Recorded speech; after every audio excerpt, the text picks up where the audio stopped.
Saudara-saudara yang terhormat, sandiwara yang saya bawakan kali ini sungguh sangat lemah sekali.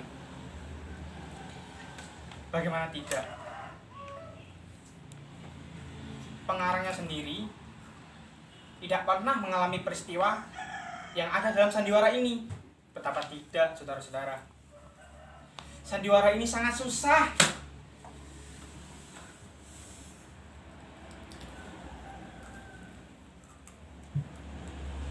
Betapa susahnya saya memiliki istri yang sangat cantik. Benar, istri saya sangat cantik. Saya berani bersumpah. Bahkan, saya pernah berkata pada diri saya sendiri, akan kupotong telinga kiriku dan akan kukasihkan kepada istriku sebagai mas kawin. Tapi takdir Tuhan memang sulit direkam. Buktinya, telingaku masih utuh dan aku berhasil menikahinya selama 5 tahun. Ya, seandainya jika saudara disuruh untuk memilih di antara gadis-gadis SMA dan di situ ada istri saya yakinnya pasti saudara memilih istri saya. Ya, walaupun saudara tahu istri saya seorang janda. Ya, saya sudah bercerai dengannya 2 bulan yang lalu. Ini adalah kebodohan sejati seorang laki-laki. Jam berapa sekarang? Astaga, jam 8:04. Maaf saudara-saudara, saya harus pergi bekerja karena saya terlambat. Kalau tidak percaya, tanyakan saja ke kantor saya. Kasir Jajuli namanya. Sampai ketemu. Kak, kamu dulu.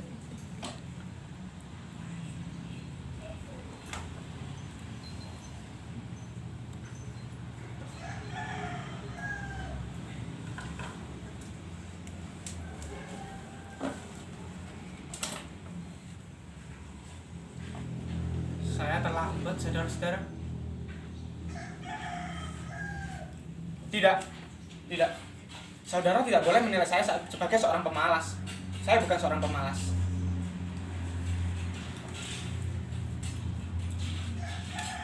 Sebenarnya alasan saya tidak masuk kerja,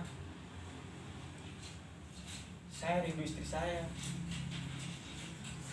Ditambah saya dihantui dengan rasa takut karena pertanggungjawaban soal keuangan.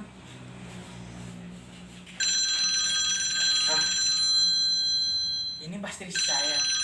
Ya, ini pasti istri saya. Karena seminggu ini dia selalu menghubungi saya. Ya, apakah dia ingin mengajak rujuk atau bagaimana ya? Tidak. Saya tidak bersalah. Dia yang bersalah. Dia yang salah. Dia yang menyebabkan perceraian ini. Tidak, bukan saya. Betapa tidak, saudara-saudara. Dia berhubungan lagi dengan pacarnya waktu SMA. Ya, walaupun saya tidak tahu kebenaran ceritanya. Tapi coba saudara bayangkan, sewaktu saya pulang kerja, saya melihat dengan mata kepala saya sendiri, dia sedang bersama pria lain. Dan mereka tertawa. Cemburu ini menyerang aku lagi. Cemburu yang luar biasa. Siapa lagi? Pasti dia, si ulang betina itu. Misbah Jajuli di sini. Ya. Tunggu sebentar. Dengarkan. Ya, karenamu aku menjadi berantakan. Aku menjadi hancur. Kejujuranku berantakan semua. Gara-gara kau, brengsek.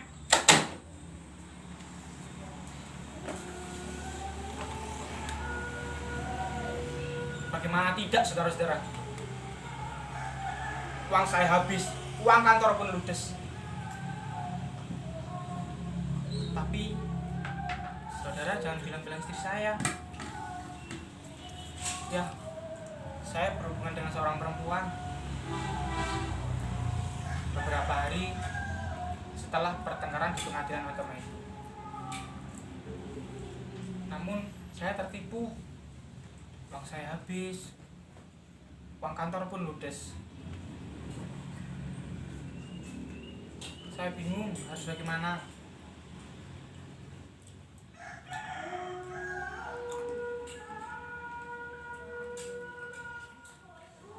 Ya, saya harus mencari akal. Ya, saya harus mencari akal.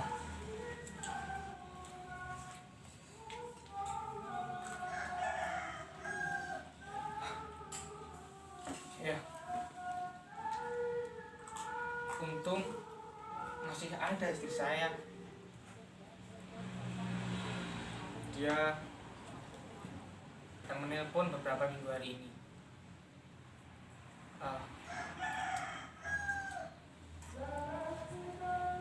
Jadi ingat masa-masa itu.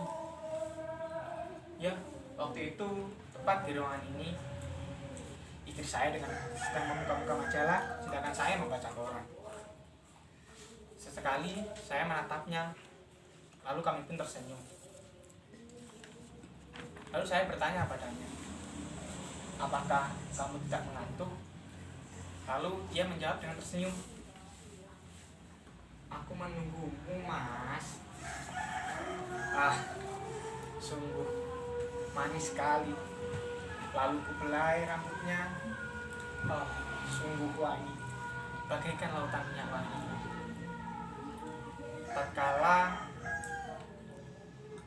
ia berkata lirih padaku, Mas, lalu segera matikan lampu di ruangan ini. Dan kami pun selayaknya merpati betina dan merpati jantan yang melihat eloknya sinar rembulan di gelapnya malam.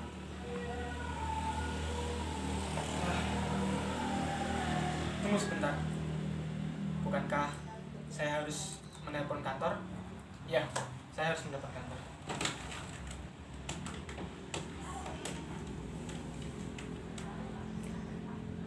Halo? Bisa dihubungkan dengan pesawat 136?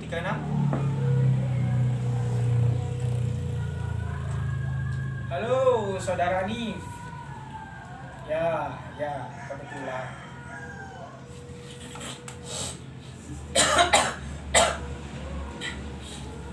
Iya, saudara Nif.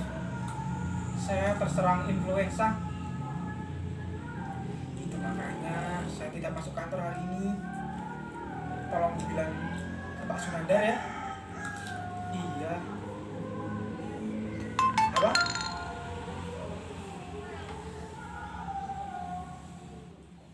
Anda melihat istri saya dengan pria lain? Tidak. Dia bukan istri saya. Dia mantan istri saya. Ya, baiklah. Jangan lupa sampaikan ke Pak Sunandar ya. Ya. Terima kasih.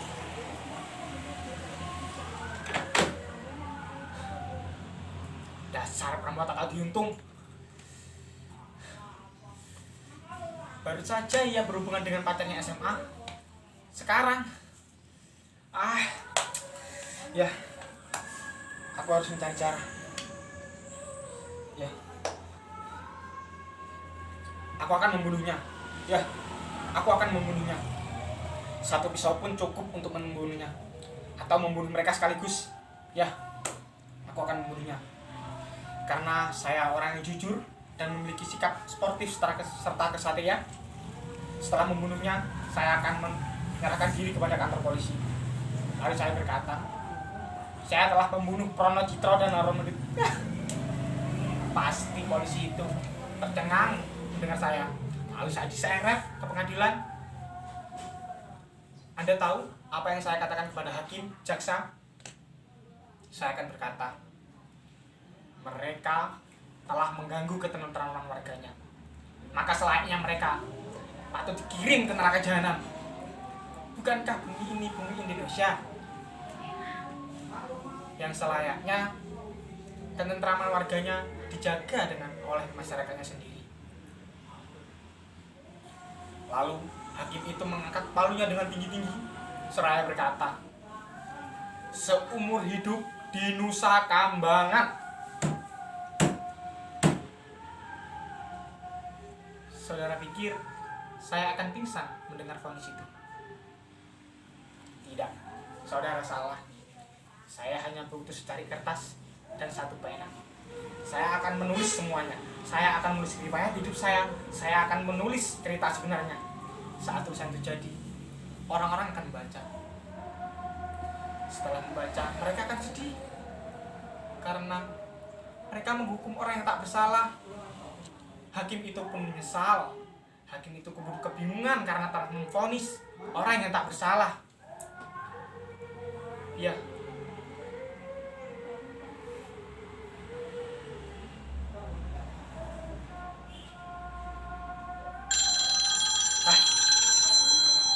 ini pasti dia. Misbah Jajuli di sini. Kau lagi, dasar ular betina. Sudah berapa kali aku bilang, jangan hubungi aku lagi. Cari saja laki-laki lain, cari saja. Dasar brengsek, perempuan biadab.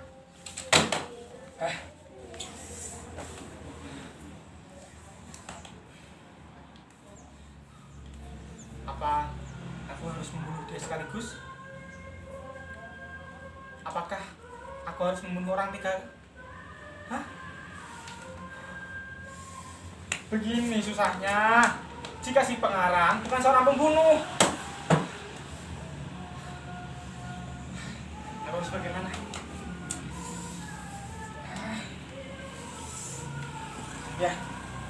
Ya, aku punya rencana.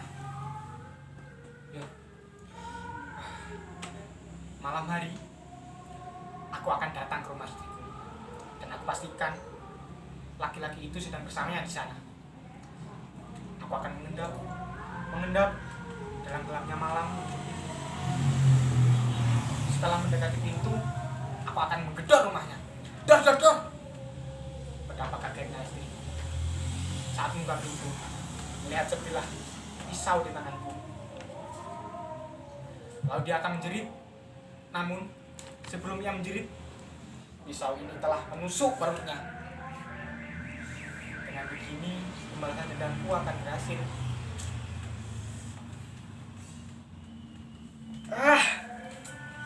Aduh.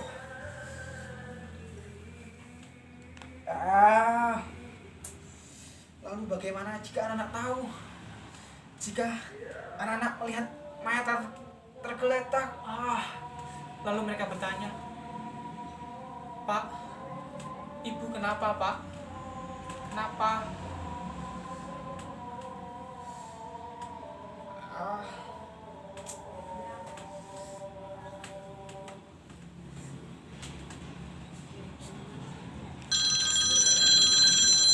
Siapa lagi?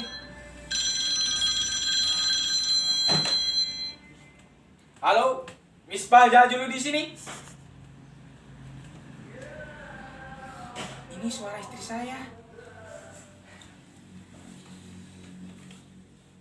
Iya, manis.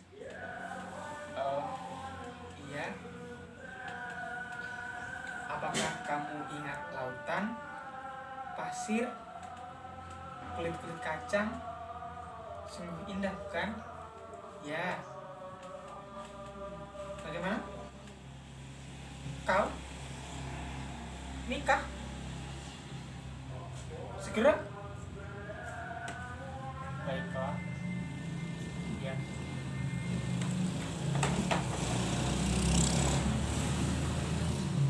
Bukankah ini penghinaan, saudara-saudara?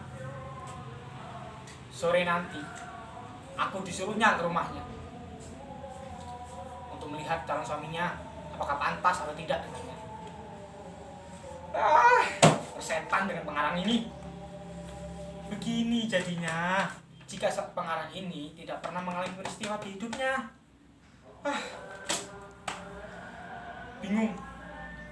Bingung. Aku harus mengakhiri cerita ini dengan bagaimana? Ya. Sekarang aku harus pergi ke kantor. Lalu aku harus pergi ke masjid. Setelah itu aku akan pergi ke rumah mertuaku. Aku akan memboyong anakku. Aku akan memboyong semuanya. Ya, itu benar. Ya. Sampai ketemu saudara. Saya harus segera pergi.